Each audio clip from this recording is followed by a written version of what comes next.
ಎಲ್ಲರಿಗೂ ನಮಸ್ಕಾರ ಸ್ನೇಹಿತರೆ. ವರಮಹಾಲಕ್ಷ್ಮಿ ವ್ರತವು ಸಂಪತ್ತು ಅದೃಷ್ಟಕ್ಕಾಗಿ ಆಚರಿಸಲಾಗುವ ವ್ರತವಾಗಿದೆ. 2025ರ ವರಮಹಾಲಕ್ಷ್ಮಿ ವ್ರತವನ್ನ ಆಗಸ್ಟ್ 8ರಂದು ಆಚರಿಸಲಾಗುವುದು. 2025ರ ವರಮಹಾಲಕ್ಷ್ಮಿ ವ್ರತವನ್ನ ಆಚರಿಸಲು ಶುಭ ಮುಹೂರ್ತ ಯಾವುದು? ವರಮಹಾಲಕ್ಷ್ಮಿ ವ್ರತವನ್ನ ಮಾಡುವುದು ಹೇಗೆ? ಶ್ರಾವಣ ಮಾಸದಲ್ಲಿ ವರಮಹಾಲಕ್ಷ್ಮಿ ವ್ರತವನ್ನ ಯಾವ ಶುಕ್ರವಾರ ಆಚರಿಸಬೇಕು?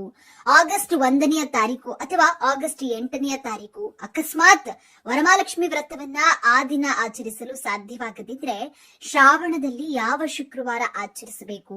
ವರಮಹಾಲಕ್ಷ್ಮಿ ವ್ರತವನ್ನ ಇಲ್ಲಿಯ ತನಕ ಒಂದು ಸಲ ಆಚರಿಸದೇ ಇದ್ದವರು ಯಾವ ನಿಯಮಗಳನ್ನ ಪಾಲಿಸಬೇಕು? ಯಾವ ತಪ್ಪುಗಳನ್ನ ಮಾಡುತ್ತಾ ವರಮಹಾಲಕ್ಷ್ಮಿ ದೇವಿಯನ್ನ ಮನೆಯಲ್ಲಿ ಕೂರಿಸಬಾರದು? ವರಮಹಾಲಕ್ಷ್ಮಿ ದೇವಿಗೆ ಯಾವ ಬಣ್ಣದ ಸೀರೆಯನ್ನ ಉಡಿಸಬೇಕು?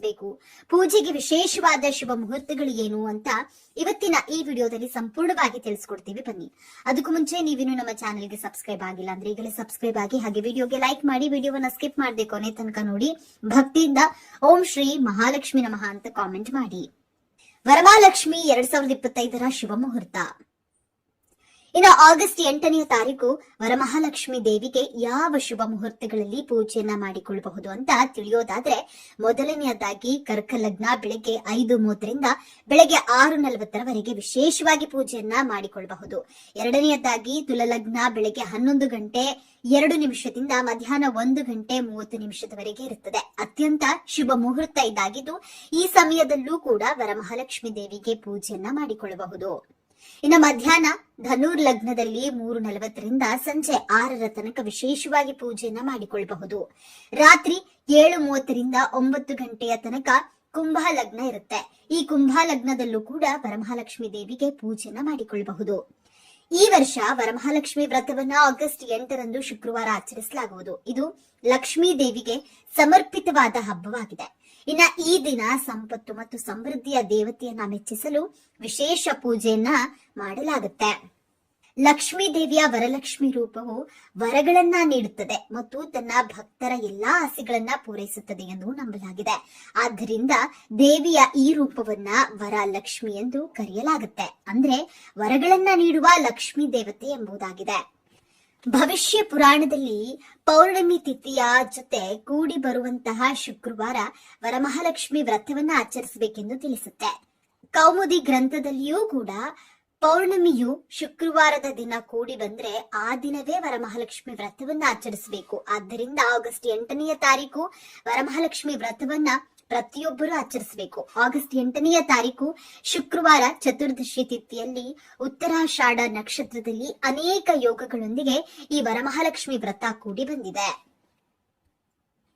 ಅಕಸ್ಮಾತ್ ಈ ದಿನ ವರಮಹಾಲಕ್ಷ್ಮಿ ವ್ರತವನ್ನ ಮಾಡಲು ಆಗದಿದ್ರೆ ಶ್ರಾವಣ ಮಾಸದ ಇನ್ನುಳಿದ ಯಾವುದೇ ಶುಕ್ರವಾರಗಳಂದು ವರಮಹಾಲಕ್ಷ್ಮಿ ವ್ರತವನ್ನ ಆಚರಿಸಬಹುದು.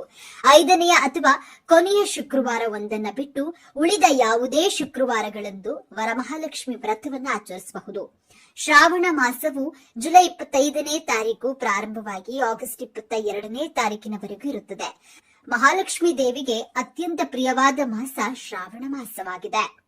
ಈ ಶ್ರಾವಣ ಮಾಸದಲ್ಲಿ 5 ಶುಕ್ರವಾರಗಳು ಈ ಬಾರಿ ಬಂದಿರುವುದು ತುಂಬಾ ವಿಶೇಷ ಮಾಸವಾಗಿದೆ.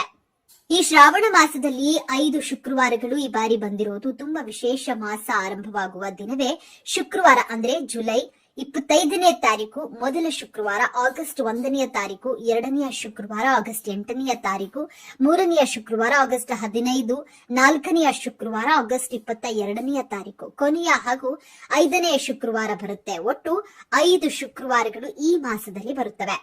ಈಗ ಬಂದಿರುವ ಮುಖ್ಯ ಸಂದೇಹ ಏನಂದ್ರೆ, ಈ 5 ಶುಕ್ರವಾರಗಳಲ್ಲಿ ವರಮಹಾಲಕ್ಷ್ಮಿ ವ್ರತವನ್ನ ಯಾವ ಶುಕ್ರವಾರಗಳಂದು ಆಚರಿಸಬೇಕು? ಶಾಸ್ತ್ರದ ಪ್ರಕಾರ ಹಾಗೂ ಕೌಮುದಿ ಎಂಬ ಗ್ರಂಥದಲ್ಲಿ ವರಮಹಾಲಕ್ಷ್ಮಿ ವ್ರತದ ನಿಯಮಗಳು ಹಾಗೂ ಆಚರಿಸುವ ದಿನವನ್ನ ಬಹಳ ವಿಶೇಷವಾಗಿ ವಿವರಿಸಲಾಗಿದೆ. ಇನ್ನು ವರಮಹಾಲಕ್ಷ್ಮಿ ದೇವಿಗೆ ಯಾವ ಬಣ್ಣದ ಸೀರೆಯನ್ನ ಉಡಿಸೋದು ಅಂತ ತಿಳಿಯೋದಾದ್ರೆ, ಅತಿ ಮುಖ್ಯವಾಗಿ ಮೊದಲನೇದಾಗಿ ಬಿಳಿ ಬಣ್ಣದ ಸೀರೆಯನ್ನ ದೇವಿಗೆ ಉಡಿಸಬಹುದು. ಈ ಬಣ್ಣವನ್ನ ಹೊರತುಪಡಿಸಿ ಕೆಂಪು ಬಣ್ಣದ ಸೀರೆ, ಪಿಂಕ್ ಬಣ್ಣದ ಸೀರೆ ಅಂದ್ರೆ ಕಮಲದ ಹೂವಿನ ಬಣ್ಣದ ಸೀರೆ ಆಗಿರಬಹುದು, ಕಿತ್ತಳೆ ಬಣ್ಣ, ಹಸಿರು ಬಣ್ಣ, ಹಳದಿ ಬಣ್ಣ ಸೀರೆ, ಕೆನೆ ಬಣ್ಣ ಅಂದ್ರೆ ಆಫ್ ವೈಟ್ ಬಣ್ಣ ಇರುತ್ತಲ್ಲ ಅದನ್ನ ಕೂಡ ವಿಶೇಷವಾಗಿ ದೇವಿಗೆ ಉಡಿಸಬಹುದು. ಇನ್ನ ಲಕ್ಷ್ಮೀ ದೇವಿ ಅಲಂಕಾರಕ್ಕೆ ಪ್ಲಾಸ್ಟಿಕ್ ವಸ್ತುಗಳನ್ನ ಹೆಚ್ಚಾಗಿ ಬಳಸಬೇಡಿ. ಕಿರಿಕಿರಿಯಿಂದ ಹಬ್ಬದ ತಯಾರಿಯನ್ನ ಮಾಡಿಕೊಳ್ಬೇಡಿ. ಮನಸ್ತಾಪಗಳಿಂದ ವ್ರತವನ್ನ ಆಚರಿಸಬೇಡಿ. ಮನೆ ಮನಸ್ಸುಗಳು ಒಂದಾಗುವಂತೆ, ಲಕ್ಷ್ಮೀ ದೇವಿಗೆ ಸಂತಸಗೊಳ್ಳುವಂತೆ ವರಮಹಾಲಕ್ಷ್ಮಿ ಹಬ್ಬವನ್ನ ಆಚರಿಸಿ. ವರಮಹಾಲಕ್ಷ್ಮಿ ವ್ರತ ಮಾಡುವ ವಿಧಾನ. ಈ ಮಂಗಳಕರ ದಿನದಂದು ಮಹಿಳೆಯರು ಬೇಗನೆ ಎದ್ದು ಸ್ನಾನ ಇತ್ಯಾದಿ ಕರ್ಮಗಳನ್ನ ಮುಗಿಸಿ ಉಪವಾಸ ವ್ರತ ಮಾಡುವ ಪ್ರತಿಜ್ಞೆಯನ್ನ ತೆಗೆದುಕೊಳ್ತಾರೆ. ಈ ದಿನ ವರಮಹಾಲಕ್ಷ್ಮಿ ಪೂಜೆಯನ್ನ ಮಾಡ್ತಾರೆ. ಅದರಲ್ಲಿ ಅವರು ದೇವಿಗೆ ತಾಜಾ ಸಿಹಿ ತಿಂಡಿಗಳು ಮತ್ತು ಹೂವುಗಳನ್ನ ಅರ್ಪಿಸ್ತಾರೆ. ವರಲಕ್ಷ್ಮಿ ಪೂಜೆಯನ್ನ ಆಚರಿಸುವ ಮಹಿಳೆಯರು ಕೆಲವು ಆಹಾರಗಳನ್ನ ತಿನ್ನೋದ್ರಿಂದ ದೂರವಿರ್ತಾರೆ. ಕಲಶ ಅಥವಾ ಹಿತ್ತಾಳಿಯ ಕಲಶಕ್ಕೆ ಸೀರೆಯನ್ನ ಉಡಿಸಿ ಒಡವೆಯನ್ನ ತುಡಿಸಿ ಲಕ್ಷ್ಮೀ ದೇವಿಯಂತೆ ಅಲಂಕಾರ ಮಾಡ್ತಾರೆ. ಕುಂಕುಮ ಮತ್ತು ಶ್ರೀಗಂಧದ ಪೇಸ್ಟ್ ನಿಂದ ಸ್ವಸ್ತಿಕ್ ಚಿಹ್ನೆಯನ್ನ ಮಾಡಲಾಗುತ್ತೆ. ಕಲಶದ ಪಾತ್ರೆಯು ಹಸಿ ಅಕ್ಕಿ ಅಥವಾ ನೀರು, ನಾಣ್ಯಗಳು, 5 ವಿಧದ ಎಲೆಗಳು ಮತ್ತು ವೀಳ್ಯದೆಲೆಗಳಿಂದ ತುಂಬಿರುತ್ತದೆ. ಕೊನೆಗೆ ಕಲಶದ ಬಾಯಿಗೆ ಕೆಲವು ಮಾವಿನ ಎಲೆಗಳನ್ನ ಇಟ್ಟು ತೆಂಗಿನಕಾಯಿಗೆ ಅರಿಶಿಣ ಹಚ್ಚಿ ಕಲಶದ ಬಾಯಿಯನ್ನ ಮುಚ್ಚುತ್ತಾರೆ.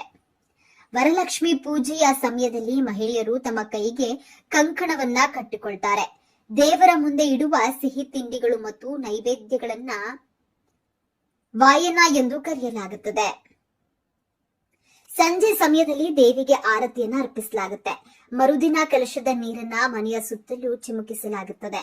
ಕಲಶದಲ್ಲಿನ ಅಕ್ಕಿಯ ಕಾಳುಗಳಿಂದ ಸಿಹಿಯನ್ನ ತಯಾರಿಸಿ ಮನೆಯ ಸದಸ್ಯರಿಗೆಲ್ಲ ಹಂಚಲಾಗುತ್ತೆ. ವರಮಹಾಲಕ್ಷ್ಮಿ ವ್ರತ ಮಂತ್ರ.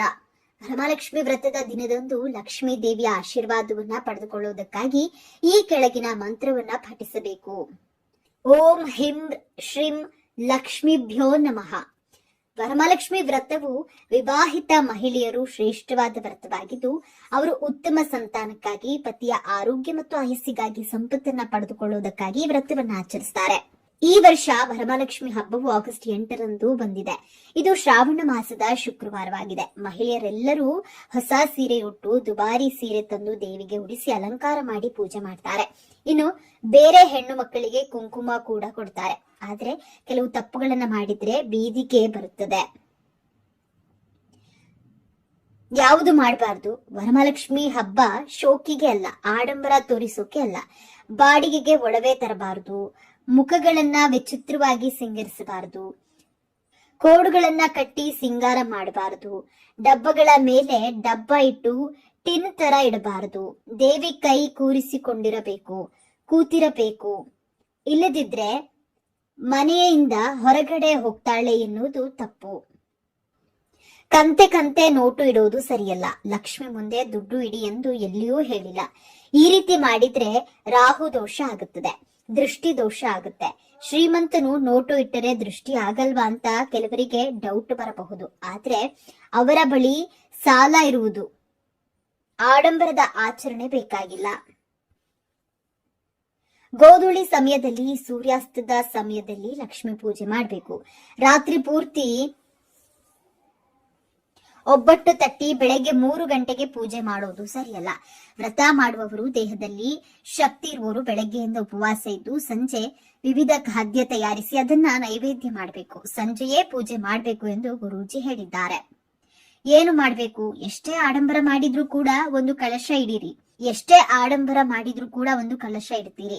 ಹೀಗಾಗಿ ತಾಮ್ರದ ಕೊಡದಲ್ಲಿ ದೇವಿ ಇಡಬೇಕು. ಇದರಿಂದ ದೇವಿ ಆಕರ್ಷಿತಳಾಗ್ತಾಳೆ, ಆಹ್ವಾನ ಆಗುವುದು. ಅಮ್ಮ ಮಹಾಲಕ್ಷ್ಮಿ ದೇವಿ ಕಮಲವಾಸಿನಿ, ನನ್ನ ಕಷ್ಟಗಳನ್ನ ಪರಿಹಾರ ಮಾಡು ಎಂದು ಸ್ವಾಸ್ತಿಕ ಪ್ರಾರ್ಥನೆಯಿಂದ ಅಮ್ಮನವರ ನೀವು ಮೆಚ್ಚಿಸಬಹುದು. ಬೆಳ್ಳಿ ಬಂಗಾರದಿಂದ ದೇವಿ ರೆಡಿ ಮಾಡಿದ್ರೆ ಪ್ರಯೋಜನ ಇಲ್ಲ. ಈ ವಿಶೇಷವಾದ ಮಾಹಿತಿ ನಿಮಗೆ ಇಷ್ಟವಾದ್ರೆ ತಪ್ಪದೆ ಜೈ ವರಮಹಾಲಕ್ಷ್ಮಿ ದೇವಿ ಎಂದು ಕಾಮೆಂಟ್ ಮಾಡಿ.